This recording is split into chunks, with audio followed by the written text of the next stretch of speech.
شريط سينمائي حول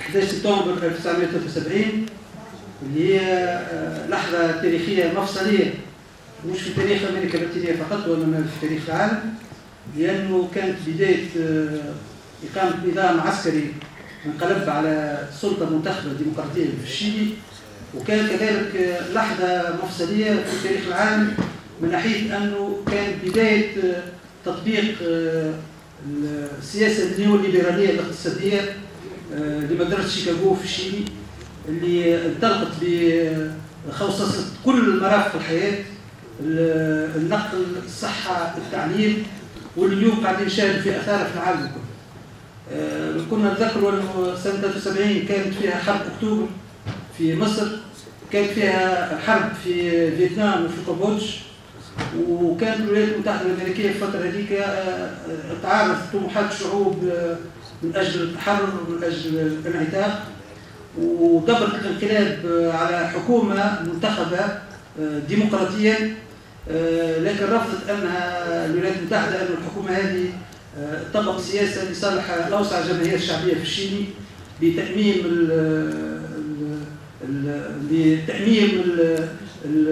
المرافق الاقتصادية الكبيرة في النحاس والمناجم والنقل لقيام بإصلاح زراعي لفئة الفلاحين الفقراء.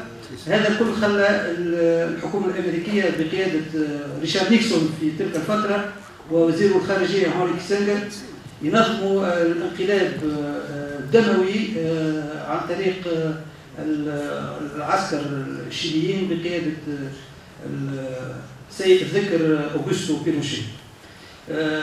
ولذلك اليوم احنا نتشرفوا بتقديم هذا الشريط، ونتشرفوا أكثر بحضور السيد سفير حكومة الوحدة الوطنية في الجزائر آنذاك، اللي هو حاضر معنا اليوم باش يقدم هذا الشريط ويقدم شهادته في للحقبة هذيك اللي كان دور ضحاياها سلفادور ألاندي والشاعر الكبير بابلو نيرودا، ثم آلاف وآلاف المناضلين النقابيين التقدميين اللي وقع تعذيبهم وإعدامهم في المخافر وفي السجون ورميهم حتى بالطائرات العسكرية في عرض البحر.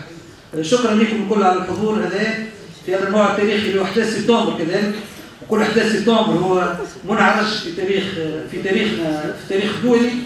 ونحيل الكلمة الآن إلى سيليا من حلب. تفضل سيليا.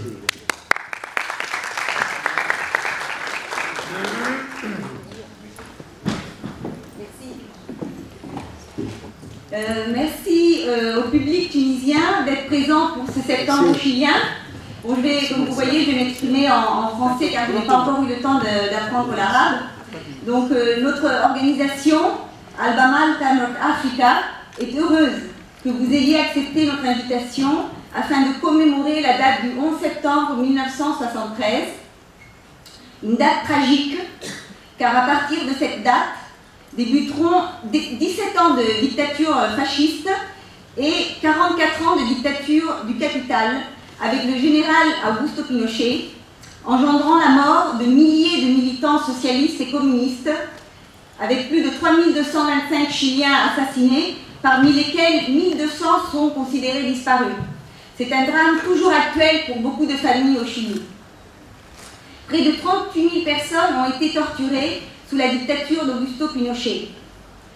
Donc le Chili, après le coup d'État fasciste, deviendra un laboratoire ultra-capitaliste qui se retrouve aujourd'hui être le pays le plus inégalitaire au monde, avec plus de 11 millions de Chiliens endettés sur 14 millions d'habitants. Tel est le résultat. Alba Malta North Africa ne va pas vous en dire plus. Nous allons bientôt céder la parole à monsieur l'ambassadeur du Chili en Algérie, le docteur Eduardo Salum, durant le gouvernement d'Allende de 1971 à 1973, qui nous fera une brève analyse historique pour en venir aussi à ce qui se passe aujourd'hui au Venezuela.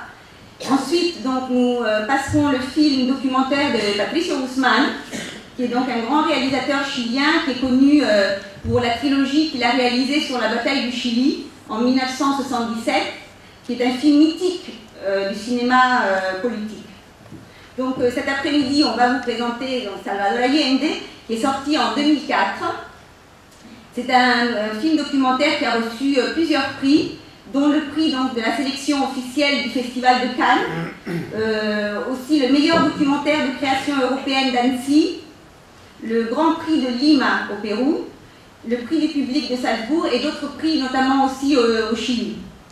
Donc c'est un film documentaire qui est émouvant, qui nous espérons vous invitera à la réflexion sur ce qu'est une dictature au service des privatisations qui a dépouillé le peuple chilien de ses droits sociaux. Donc on remercie particulièrement la Maison de la Culture Imbrashi, M. Chokri et toute son équipe, pour nous offrir cet espace et bien sûr à M. l'ambassadeur d'être venu spécialement pour cet événement en Tunisie. Voilà, merci et bonne vision. J'espère que après, si vous voulez poser des questions lors de la fin du documentaire, je pense que monsieur l'ambassadeur est disponible aussi. Voilà, merci.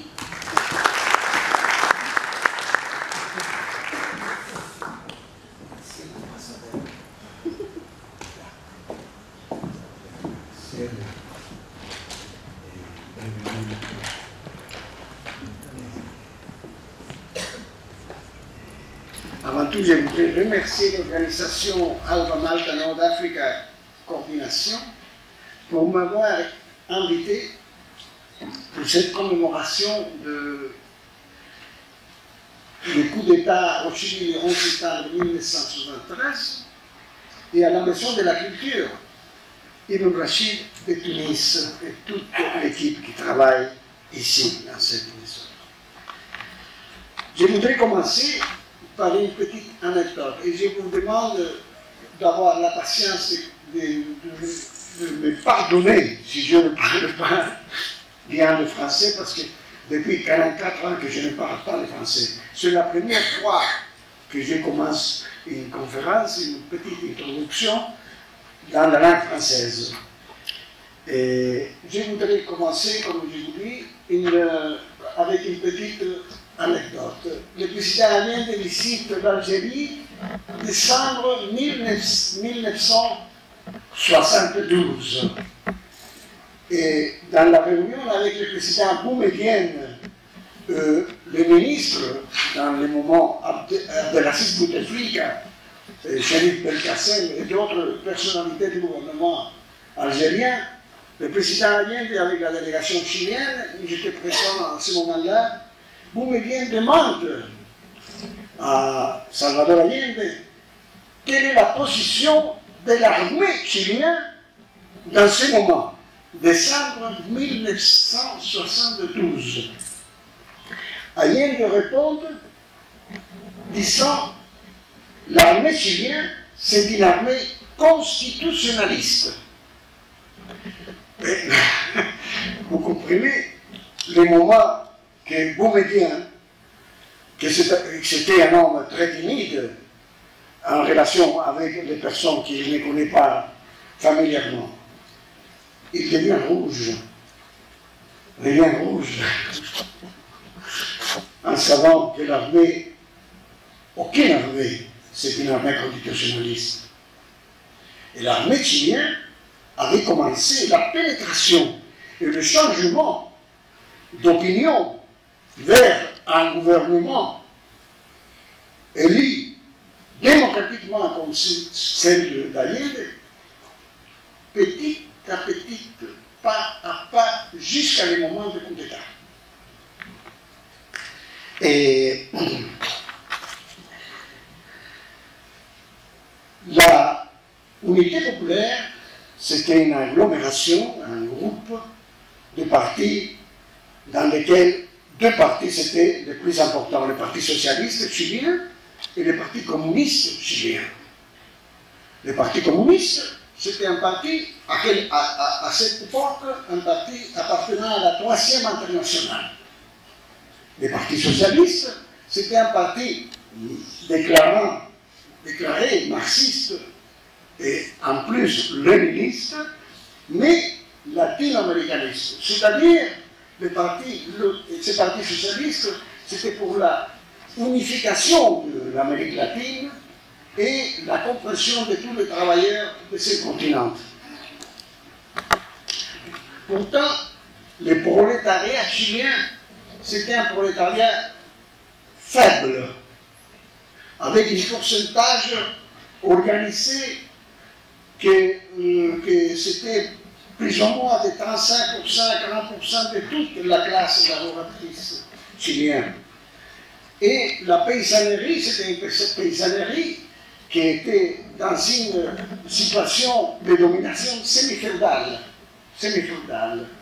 Pratiquement, le paysan vivait de ce qu'on appelait, maintenant il n'existe plus, le latifundio, les grands tenues agricoles, là où les paysans vivaient comme, si vous savez bien,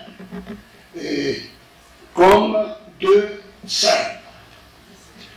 Il y a l'œuvre de Nicolas Gogol qui s'appelle les âmes mortes, qui décrit la situation pré-révolutionnaire en la Russie tsariste. C'est une situation très similaire à ce que vivait le Chili et la grande part de l'Amérique latine, la paysannerie latine de l'Amérique latine. Pourtant, l'appui que cherchait l'unité populaire, c'était les classes, quello que on dit la classe moyenne, ça n'existe plus. Parce que la classe moyenne dans laquelle nous avons fait des efforts pour la tirer et collaborer avec les programmes de changement dans le Chili, ne devient révolutionnaire que si elle est réellement menacée de la prolétarisation. Et ce n'était pas le cas au Chili. L'unité populaire était l'association des prolétariats organisés, pour dire, avec une petite bourgeoisie dirigée vers la prolétarisation par l'évolution du système économique qui existait au Chili. C'est-à-dire, chaque jour, la concentration, on le voit toujours, tous les jours, dans tous les pays, la concentration des pouvoirs économiques dans un petit groupe de personnes, à niveau national et à niveau mondial, c'est la même chose, et la grande masse qui ne reçoit pas le bénéfice de la production nationale.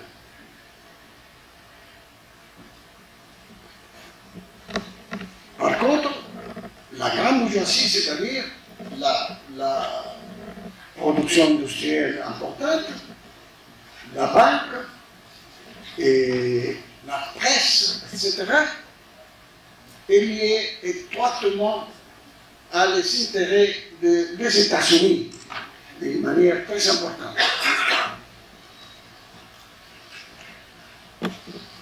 Et de cette manière, la situation va se dégrader d'une manière très rapide, avec des manifestations, avec l'assassinat du commandant en chef de l'armée, le général Schneider, et après avec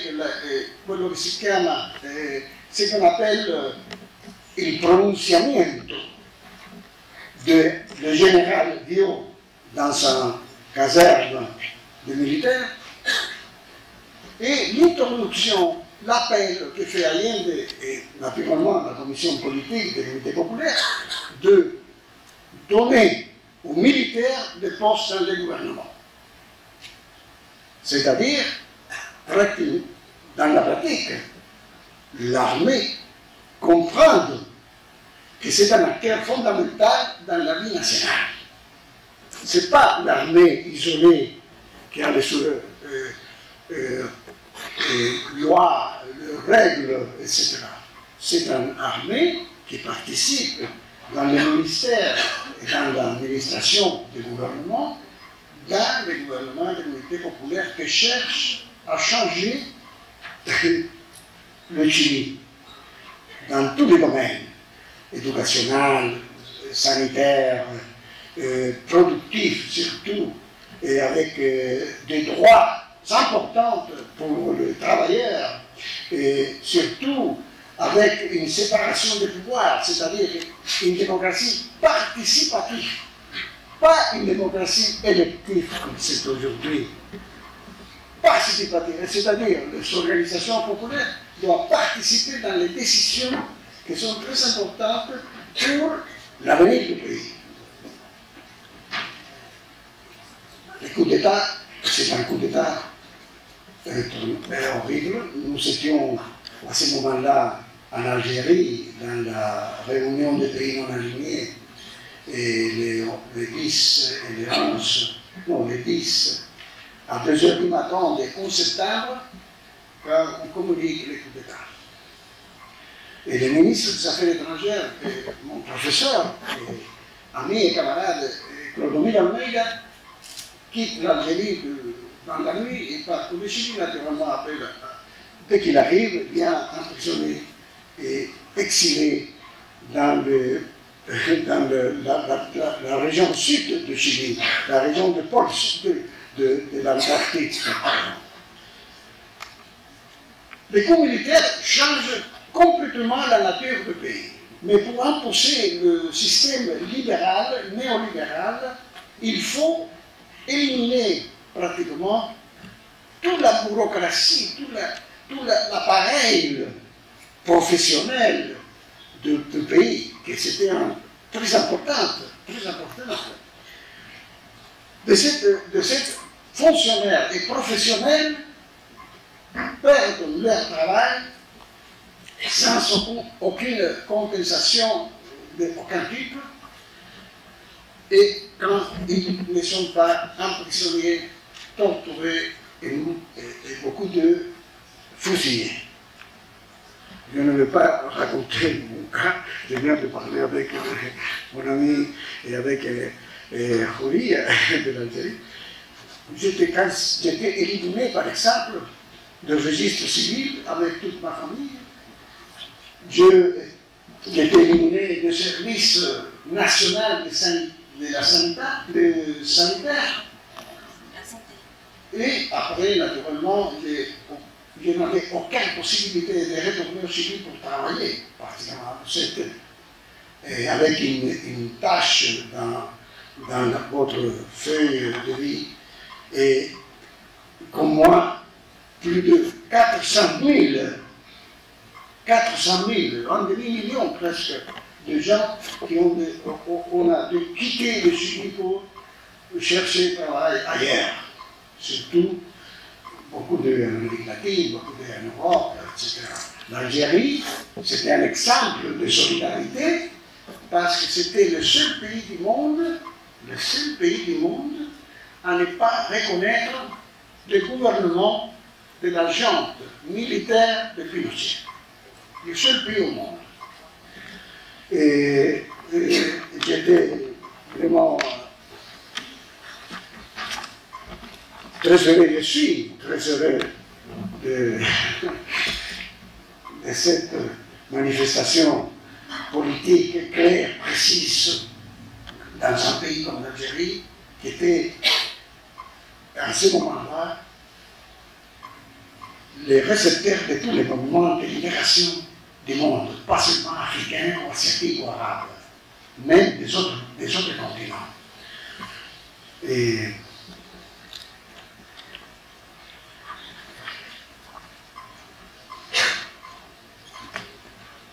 bon, après ça, après le coup d'État, la situation change de manière radicale. Les minières de cuivre, de nitrate, de lithium, de molybdène, etc., tous les secteurs miniers, et c'est très important au Chili, et c'est un grand producteur de Chili, c'est le premier producteur du monde de cuivre, de lithium, de molybdène. Et aujourd'hui, il y a la découverte d'un grand gisement d'or, qui s'appelle Pascua Lama. Tout ça, c'est complètement dans les mains, on a retourné dans les mains des grandes compagnies américaines. Ce que nous avons fait de nationaliser les cuivres, nationaliser la richesse du Chili, aujourd'hui, c'est dans les mains de grandes corporations et compagnies nord-américaines. Pratiquement tous les États-Unis. La réforme agraire que le gouvernement avait fait avec beaucoup de vision pour améliorer la production agricole, qui c'était très primitif au Chili, la production agricole. C'est-à-dire qu'il faut dire que la possession de la terre au Chili, pas de la part des latifundistes, des grands propriétaires, c'était une propriété de prestige bourbonica. C'est l'hérédité de la dynastie Bourbon. C'est être propriétaire de terre pour dire que 1 million d'hectares, 2 millions d'hectares, etc. La terre n'était pas travaillée. Chili ne produisait pratiquement rien pour la population. La réforme agraire aussi va être éliminée par les militaires, par Pinochet. Et de cette manière, le paysan qui avait obtenu un petit morceau de terre se sont vus, encore une fois, rétrograder à une situation antécédente. Dans l'éducation absolument, que c'était gratuit au Chili, université, lycée, école de base, etc., était gratuit. Aujourd'hui, toute l'éducation, dans la base à la pyramide universitaire, doit être payée par la famille. Et très cher. Très cher. De l'autre manière, la privatisation de l'éducation est complète, avec des capitaux étrangers, avec des capitaux nationaux, mais c'est devenu une affaire,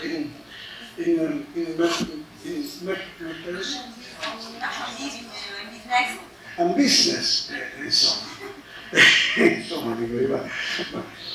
Et la santé, que c'est très important que c'est gratuit. Je travaillais au service national de la santé, de la santé.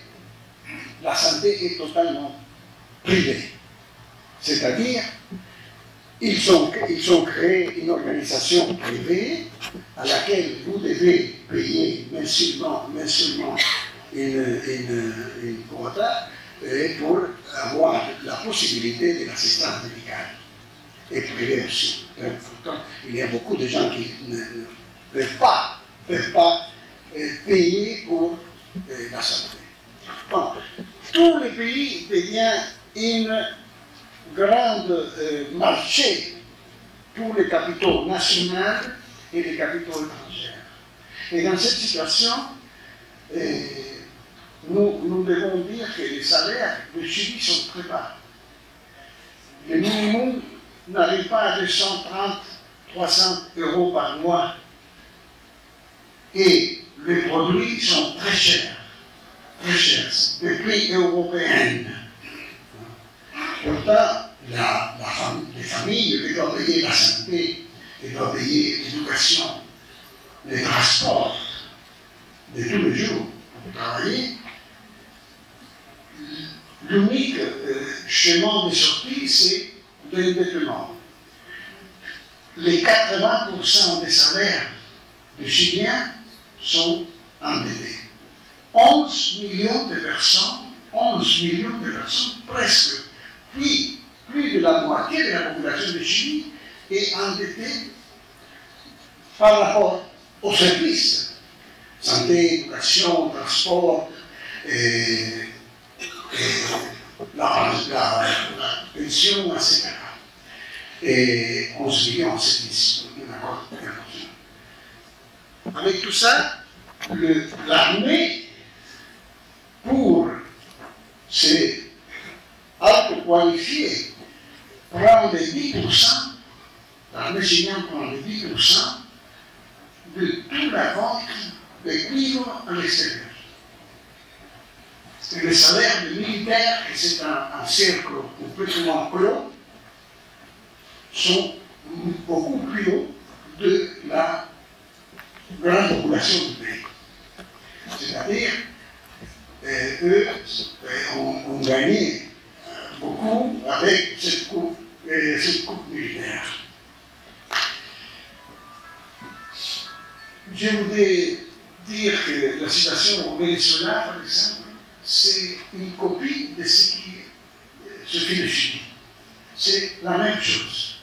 On commence avec les manifestations, après on recrute l'umpen social pour faire de destruction dans la rue, des assassinats à les gens de la population civile.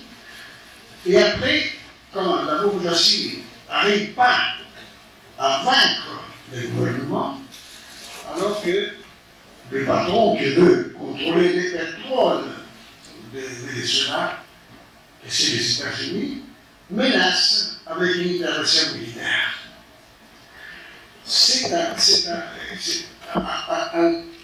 Le cinéaste dit c'est un copion, c'est une copie pratiquement de ce qui va faire les États-Unis avec cette bourgeoisie compradora au Venezuela pour éliminer un gouvernement qui suit la même voie pacifique de construction d'un système, non, on ne peut pas dire socialiste, mais un système plus juste, plus démocratique dans un pays où il y avait un analphabétisme de 50% il y a 10 ans. Et pourtant, la manœuvre, hein? Non, la manœuvre qu'ils font pour éliminer le Venezuela, le gouvernement du Venezuela de Maduro, le président Maduro, c'est la même chose qu'on fait avec le gouvernement de l'Unité populaire au Chili. Dans ce moment, l'Argentine, l'Uruguay, le Brésil sont des pays sous le contrôle militaire, des dictatures féroces. En Argentine, tant de mille morts, torture, enfin. En Uruguay, la même chose. Au Brésil, pire que les autres pays. C'est comme ça qu'alors le désir d'indépendance, le désir d'être démocratique, avec un peuple qui peut jouer un rôle important dans la construction du pays, vient écrasé par la collusion entre l'impérialisme nord-américain et la bourgeoisie compradora de chaque pays.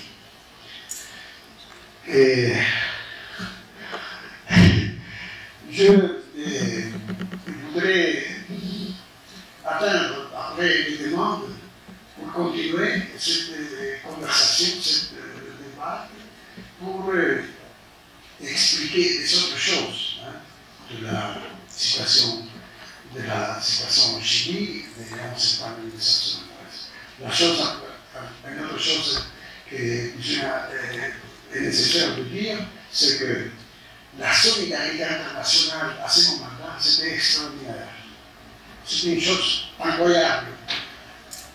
En Espagne, en France, en Italie, dans d'autres pays, tous les gens dans la rue ont manifesté contre la dictature de Pinochet. Pinochet, après, qui prend le pouvoir,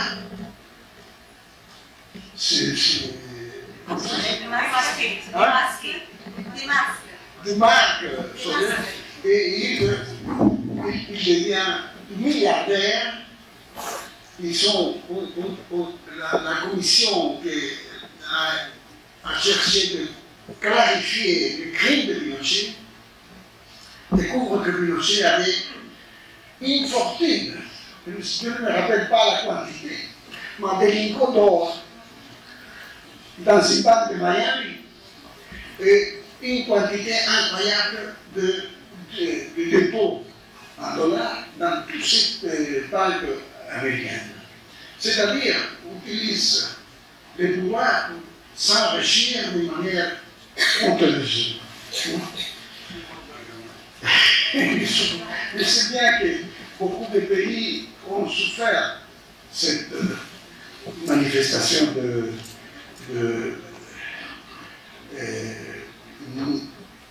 plutocratisme. Mais au Chili, c'est une situation difficile aujourd'hui parce que les partis qui ont pris le pouvoir, qui s'appelle la concertation, un groupe de partis qui, avec l'accord des États-Unis, avec le département des États-Unis, on accorde d'éliminer Pinochet comme pouvoir, ben, il reste lui, mais pas les modèles économiques de Pinochet. C'est-à-dire, toutes les privatisations aujourd'hui sont appliquées systématiquement au Chili à tous les citoyens du pays. C'est pour cela que le seuil de pauvreté toujours est très haut, de 20% de la population au-dessus de cette seuil de la pauvreté. Le reste, c'est de toute manière une information statistique, et pourtant, ce qui est au niveau plus haut est aussi pauvre comme le reste. Et il n'y a aucun changement. Et ce qui est terrible, pour moi, ce que je viens de dire à mon ami, que tous les gens qui ont proclamé à l'extérieur, a demandé à l'extérieur de l'aide pour implanter la démocratie au Chili, ils sont d'accord avec ce système. C'est une chose très forte, parce que nous avons pratiquement, je ne peux pas dire, usé les meilleures années de la vie pour la lutte contre la dictature, mais c'est terrible voir que les camarades, les amis, ceux qui ont dit on va retourner au Chili, on va plus de la démocratie, on va faire ça, on va faire ça, etc., aujourd'hui sont très bien placés dans le système pinochetiste. Je ne sais pas si c'est clair ce que je dis, je m'explique. C'est comment? Hein? C'est comment? C'est comment? Pour moi, c'est une chose terrible. Ce sont des camarades qui sont devenus milliardaires avec le système. Parce qu'ils ont dit, d'accord, si le modèle, c'est pas mal, la vérité qu'il a fait ça, mais il y avait seulement dans l'armée des carabinieri, ils sont assassinés 3000 loyalistes de cette armée. 3000. Avant le coup d'État. Dans l'armée navale, ils ont éliminé tous les sous-officiers qui étaient avec Allende. Et dans 6 semaines, tous ces gens, toutes les familles de cet officier, de cette carabinière, de ces soldats, de ces gens qui voulaient le changement, qui appuyaient le gouvernement d'Allende, ont été éliminés. Silence total. Aujourd'hui, les dénonces constantes des familles de desaparecidos, des familles de victimes de la répression, de la torture, de l'exil, 400 000 exilés aujourd'hui du Chili, font que le panorama de cette période historique terrible pour ce pays vient d'être plus connu. Mais il y a beaucoup de conspirations, beaucoup de compromis pour tenir la bouche complètement close. Je vous remercie beaucoup. Je m'excuse, je ne peux pas.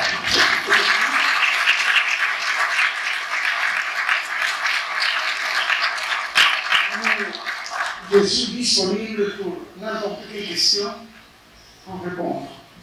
Merci. Lo hacemos loco. Loco. Merci beaucoup de nuevo.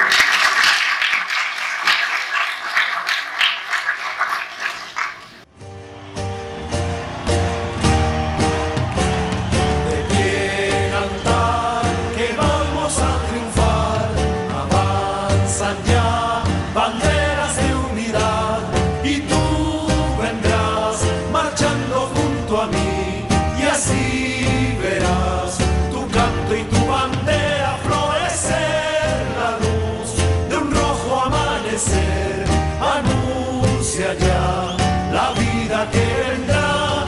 De pie luchar, el pueblo va a triunfar, será mejor la vida que vendrá a conquistar nuestra felicidad y en un clamor mil voces de combate se alzarán.